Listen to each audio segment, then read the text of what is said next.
the time. This album took me 4 years. That's 4 years of learning new instruments, 4 years of searching for visuals, 2 name changes, 2 years of withering away, 4 months of pure bliss, 1 horrible December, and 2 weeks of intense focus. But now it's done. Hi.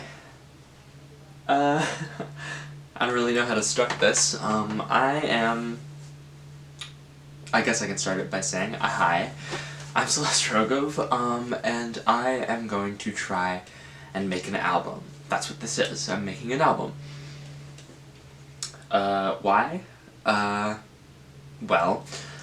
I wanted to see, given a time constraint, if I could finally finish the album that I've been idly working on for several years. And how much of a time constraint, you might ask? Well, today is March 17th, 2026. And this documentary that you're watching was finished on or before April 7th, 2026. So if you do the math, that's 3 weeks. I haven't, well, okay, it's not fair to say that I haven't thought this through, but what I have not done is, giving myself a lot of time. And so the reason I'm doing this, it's not just because I've procrastinated, but I guess it does have something to do with procrastination. The reason that I'm doing this is because, I've procrastinated working on this album for so long. And so I just want to see, given a time constraint of 3 weeks, can I make an album? I was inspired to do this type of thing by Jacob Collier. His newest album, The Light for Days, was written and recorded in 4 days, which is just very impressive to me. And it kind of showed me that, I'm just making inferences about his work ethic, but it showed me that it might be possible for me to give myself a time limit and therefore stop all my procrastination. And so that's what I wanted to do. Going into this, of course, I had some songs written, but I didn't know what the concept of the album would be, and I still needed to either discover from my old work or find 4 new songs, because I wanted to hit at least 10 songs. And so I'm starting basically blind. In addition to my lack of preparation with songs, I also didn't have any art direction or, a title for the album. So I had to discover those over the next couple days. Okay, we're tuned. The only thing I had on my side was that I had already finished a song in June called Tension Resolution, and there was an interlude that I had recorded in 2023 called You Loved Me, which I had also previously released.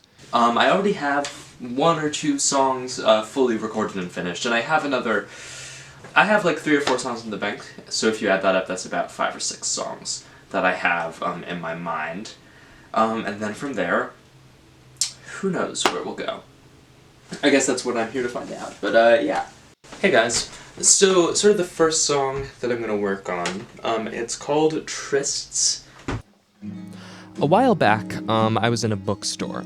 It was McNally Jackson, I think the one in Midtown, and I picked up this book called The Creative Act, A Way of Being. It's by Rick Rubin, who's a pretty famous record producer. I personally knew him from System of a Down. And essentially, it's a book about creativity. Now, I didn't find all of the parts of it useful, but he did say some pretty important things. On page 295, he says this: "In many occupations, when we go home, we leave our work behind at the office. The artist is always on call. Even after we get up from hours engaged in our craft, the clock is still running. This is because the artist's job is of 2 kinds, the work of doing and the work of being. Creativity is something you are, not only something you do. It's a way of moving through the world every minute, every day." Later, he says on page 326, "Artists have created in every way possible, at the extremes of chaos and order, and at the meeting point of different methods at once. There is no right time, right strategy, or right equipment." Or no, I changed it. You're It may be helpful to receive advice from more experienced artists, but as information, not as prescription. It can open you to another point of view and broaden your idea of what's possible. Established artists generally draw from their personal experience and recommend the solutions that work for them. These tend to be specific to their journey, not yours. It's worth remembering that their way is not the way. I thought this passage was very useful. The reason was, yeah, I've procrastinated on this project a lot, and, I think the reason stems from a sort of disquiet with my process, because I will write songs and then I just won't record them. So that's why you won't see me writing a lot during this process, because I generally write sort of whenever, at school during chemistry class or, at 2 in the morning. But I never really sit down and record. That's what I needed to do. And so I decided, let's try and adjust my process. I'm going to sit down and I'm going to just record and give myself a time limit and see how much I can accomplish. Okay, so that just can't move. Okay, God.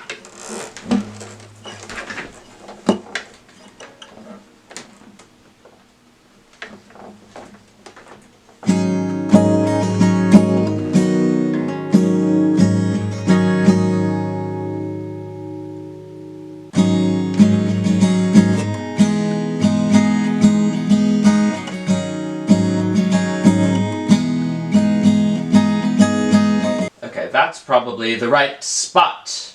That's probably the right spot. And I stood after the end. Can't let it go. That was bad. And I stood after the end. Can't let it go. Flying past your conversation thread, EQ it's all low. And we start after the end. And we start after the... Why are these so loud, bro? Face it all though. To face it all, though. To face it all, though. That's gonna be a no there. As the process continued, I found myself hitting some sort of flow. It was good to resign myself to this project because it meant that no matter what, continuing would be the correct option. I would go and go until I was done, and if it sounded bad, the only thing left to do was to fix it, not to quit.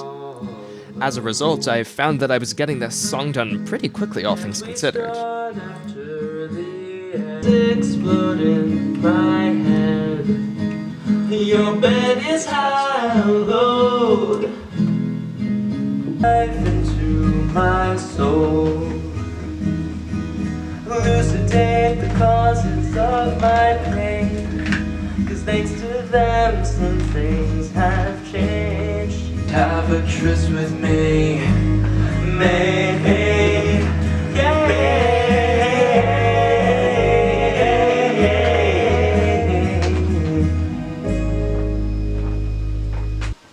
So the problem that I have is that even though I've gotten this part done, it's not mixed. The bass right now is too loud. There's like a keys section that's too loud, but whatever. I don't know where I'm gonna go from here. The next part of this song originally had me like reading a poem on top of it while I played guitar, and I think that's kind of boring. And so what I'm probably gonna do is make an instrumental section, but I don't know how to do that well. The next time I touch this will require a lot of experimentation, so we will see how that goes. Ha ha ha ha. Hi. So it's not March the 18th, it's March the 19th, and the reason for that is because I was so tired yesterday I just needed to go to sleep. I would not have gotten any work done. But here I am now, and I'm gonna try and finish Trysts today. So the first thing I want to do is I'm gonna kind of mess around with my bass. It's not my bass. And mess around with my brother's bass for a while, to sort of see how I might go about the chord progression working there.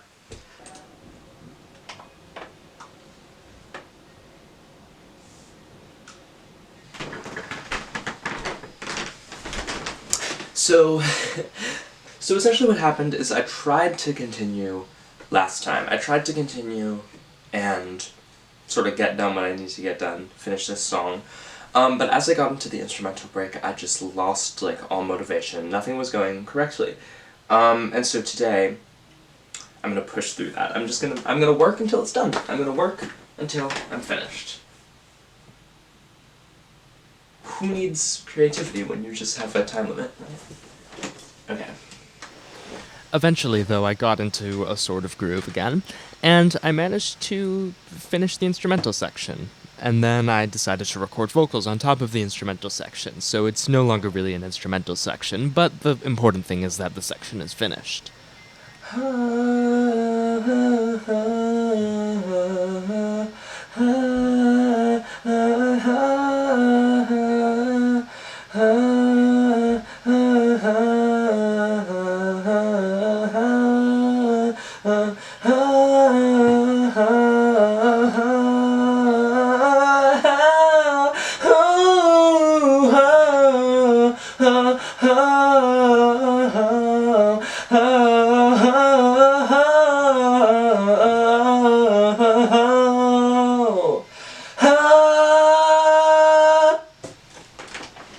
That probably sounds really bad. That take made it in the song. You started on my life, let December fade away.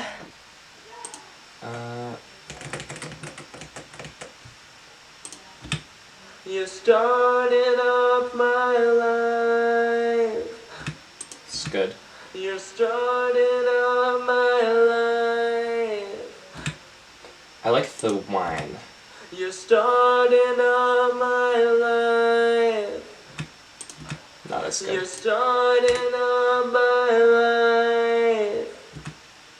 Maybe? You started up my life. Okay, maybe. You start. Not a tune. Okay. Bye. Okay, that really sounds really bad. Hold on. Okay, so they all sound really bad. So actually, all of these will be me trying to record new ones.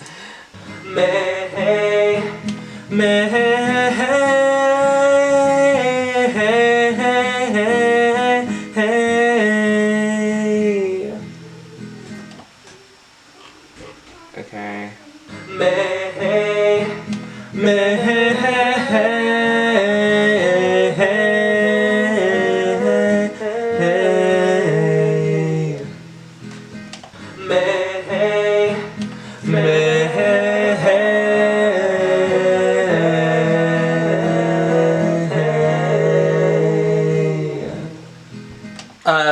Sorry, I don't know how to say it. Finally, it's done.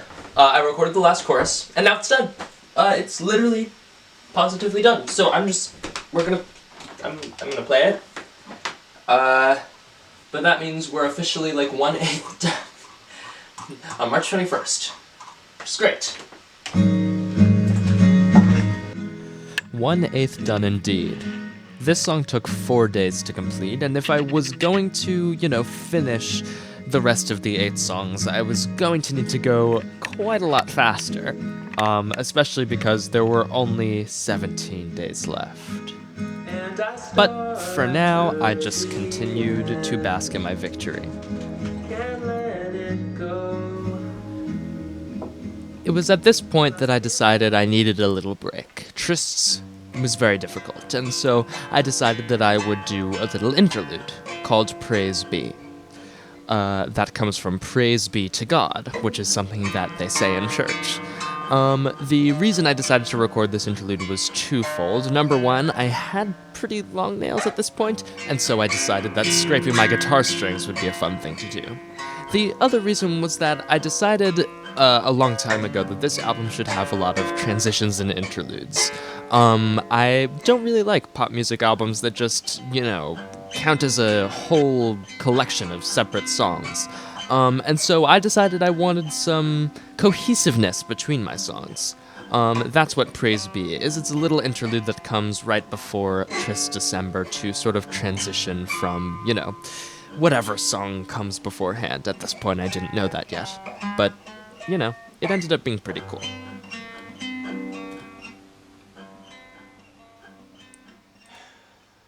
The Evidence is more of a poem than a song.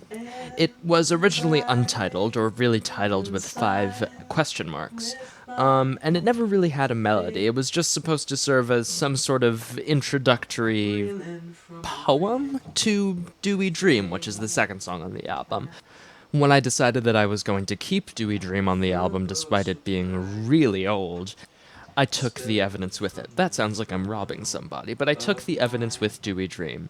And essentially what ended up happening was, as I created a melody, I realized that I had also stolen a lyric from the evidence for Trysts December, elucidate the causes of my pain. And so that sort of started me on the path of doing little musical references. So, for example, when I say, I'll comb through the evidence and convince myself I'm fine. That part. On the album, it's actually a reference to the first song that I ever released on my first really bad album under a different name. And so, essentially, the song came into itself, and I think it serves as a very nice intro to the album. It was fairly easy to record, just being piano and vocals, as you can see here. This is the take that made it into the album.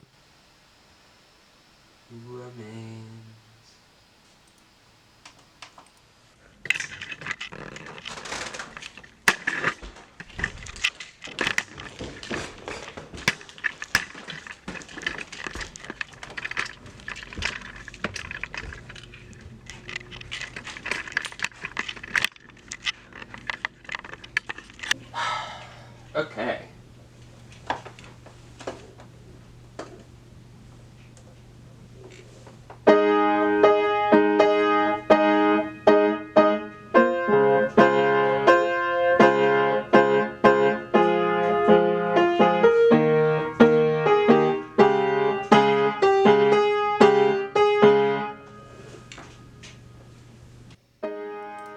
What do I even say about the Saltmarsh? It was written in June 2025, and, it sort of followed me around every time that I touch a piano, I play this motif. It's evolved over time. It was originally written in a pretty difficult time of my life, but, since my life has improved, the song's taken on more of an air of hope. It's also gotten longer. The final version of the song is, I think, 7 minutes long. And essentially, the song has just grown to be my favorite on the album. And so I knew it had to be the closer. And I've written some of the other lyrics on the album to reference this song in an effort to make it more cohesive, and I think it worked. The issue that I was having, though, is that it really needed a real piano. And real pianos are nasty to record. They're so much louder than you think, and yet they just really don't come across on microphone very well. And so I improvised, as you can see. I managed to get a fairly good recording, despite the conditions which I had to record it in.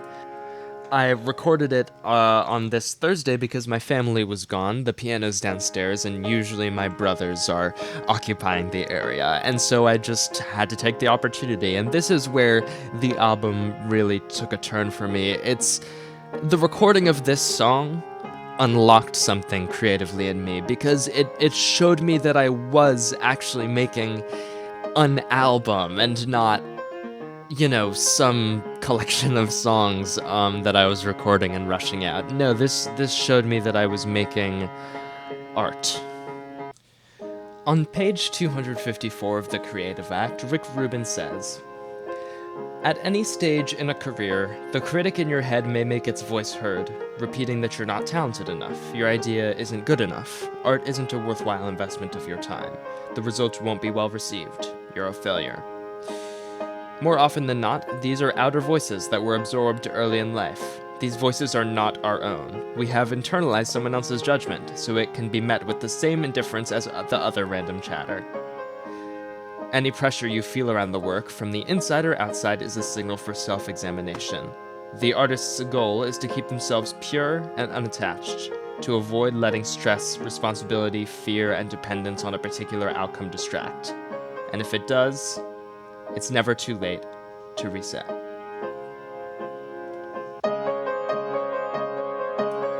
The Saltmarsh served as a reset point for me from the internal voices saying that, yeah, you should procrastinate, no, you're not doing a good job, and so I moved forward imbued with even more purpose.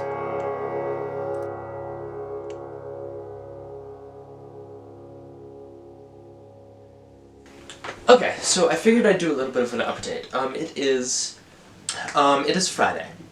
It is Friday the 27th, and that means I have about a week. I have about a week to get this done. But I'm making good pace. I'm making very good pace, in fact. So I just finished the 6th song, and then I've written all the rest of the songs. And I've come up with cover art, and I've come up with a track list.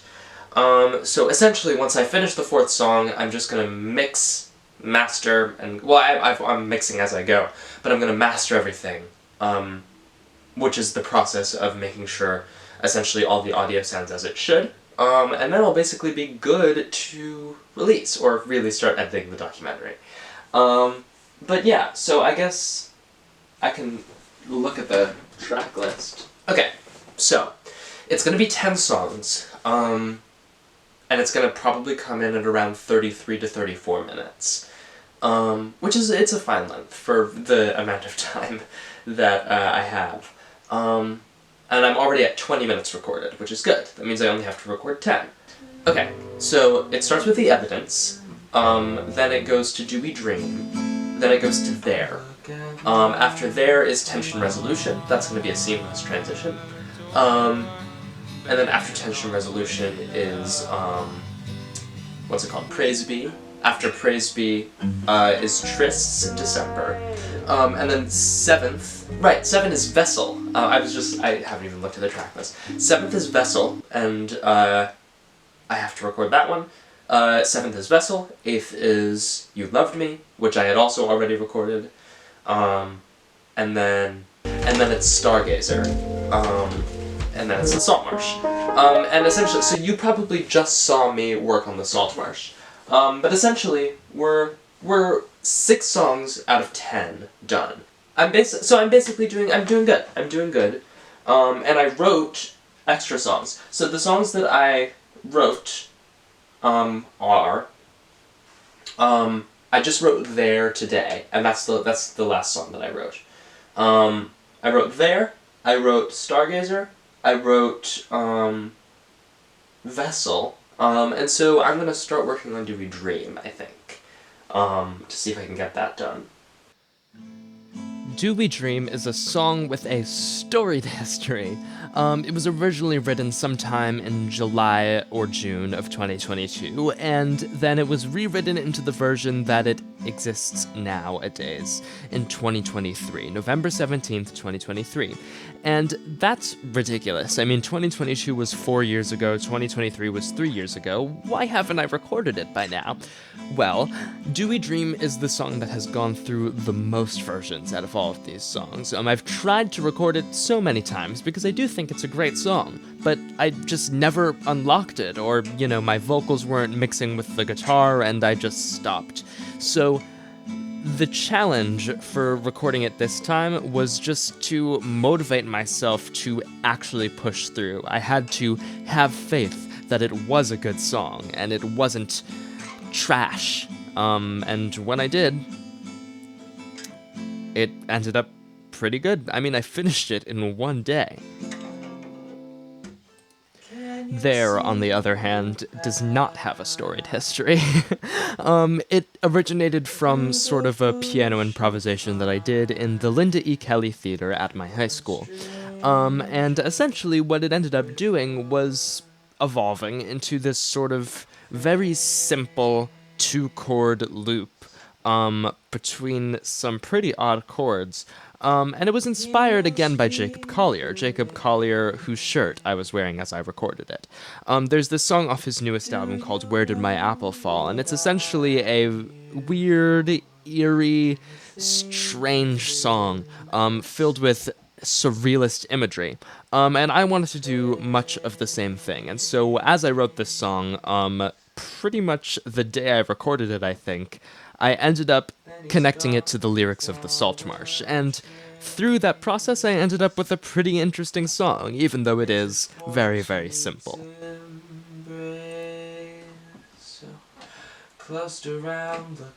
This is also where another seamless transition on the album originates, with this song transitioning perfectly into the previously recorded song, Tension Resolution.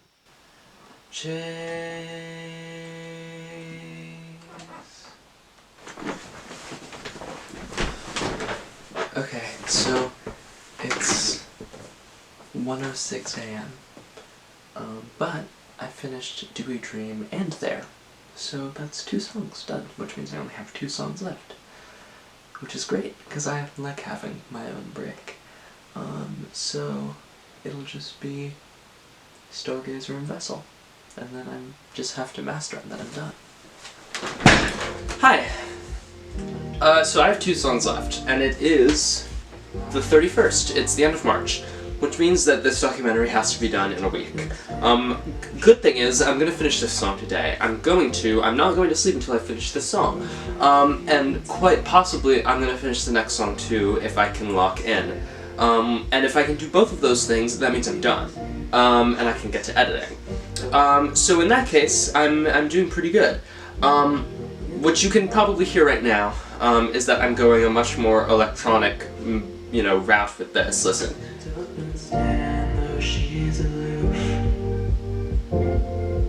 Like, it's a kick drum, there's no other kicks in the whole album. But, yeah, I'm just gonna keep trucking, I guess.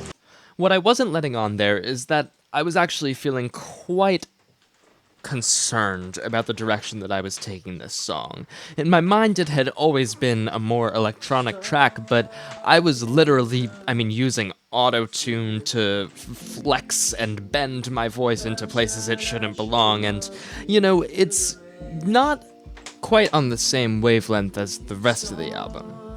At least it wasn't at this point in time.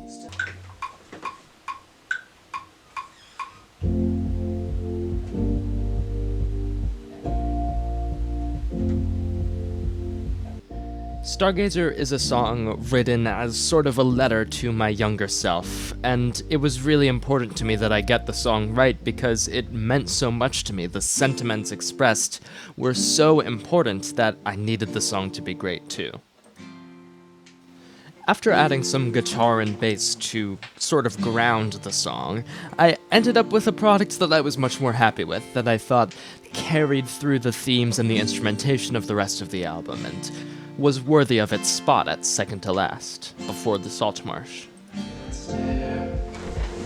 I finished it. It sounded pretty good. Listen.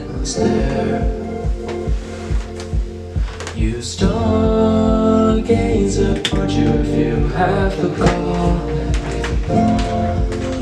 to make your life your own? I promise you'll be known. You'll meet the girl on the roof again when you've grown. There's more to life than this suffering. I swear there's so much more. There's so much more.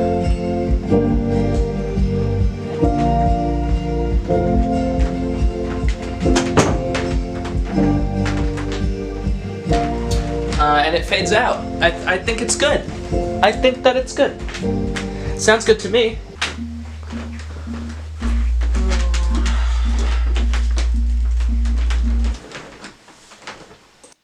After Dewy Dream, I felt like I was basically at the finish line, and so I started work on Vessel. Vessel, which was originally called ellipses ? Yes, more punctuation, was written in 3 sessions.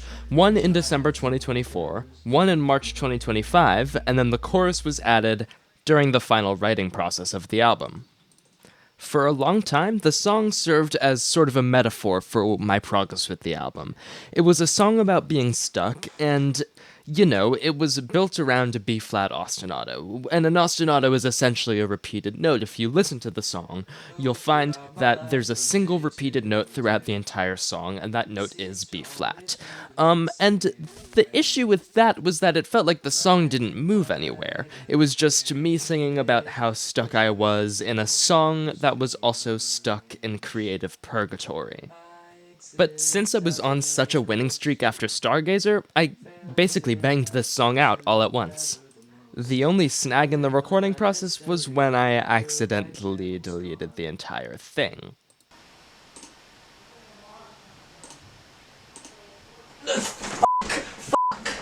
Shit! Fuck! God damn it, it's now all gone. It's all gone. It's all fucking gone. Oh man. From day to day, and it seems to always You just got that on video? That was on video? That was good. Okay. As you can see, I wasn't particularly bothered. I got over it very quickly. Even though I had to start over, I figured I was gonna stay up anyways to try and get this done, because at the end of the day, I have one song between me and the end of this 4-year-long project. Of course, I'm going to stay up when I'm right here at the end. And so, what does it matter if I accidentally delete the whole project? Those who matter the most. I lived my life in stereo, but now the right channel's gone. I don't have the means to go on. Rick Rubin says on page 146, "Sometimes the purpose of a seed is to propel us in a completely new direction. Along the way, it may morph into something hardly resembling its original form and become our finest work yet. At this point in time, it's helpful to think of the work as bigger than us, to cultivate a sense of awe and wonder at what's possible, and recognize that this productivity is not generated by our hand alone. The work reveals itself as you go."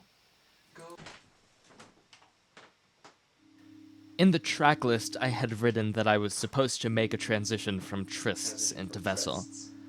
It was the last thing that I had to do. And with that...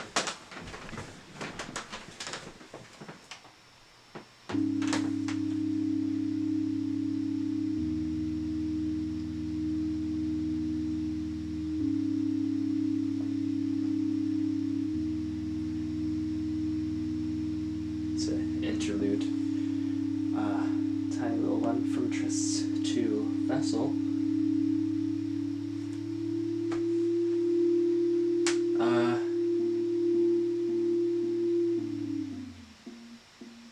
Yeah, I think I'm done.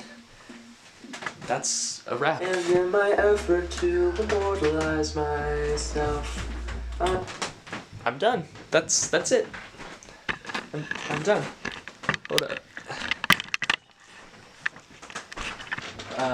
It's like 10:30. I'm done. I did it. Stargazer's done. God, that was a lot of work. There, I just have to master it and then I'll release. Wow.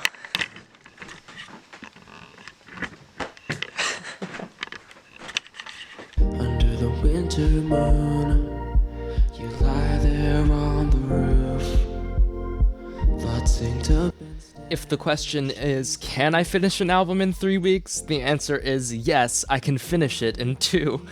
If the question is, can I stop procrastinating? The answer is, can I stop working? I wanna be with you when she says, love, you're almost there. despite this project taking 4 years, it has been a resounding success. It's incredible to me what I can do given a time limit and just knowing my mind. Because at the end of the day, that's the question I wanted to ask. If I game my own mind, can I be more productive than normal? And the answer is yes. I swear there's so much more. Stumble around, but please don't trip and fall. The world is filled with hate, but that's not all. Take off your armor now, give it to her.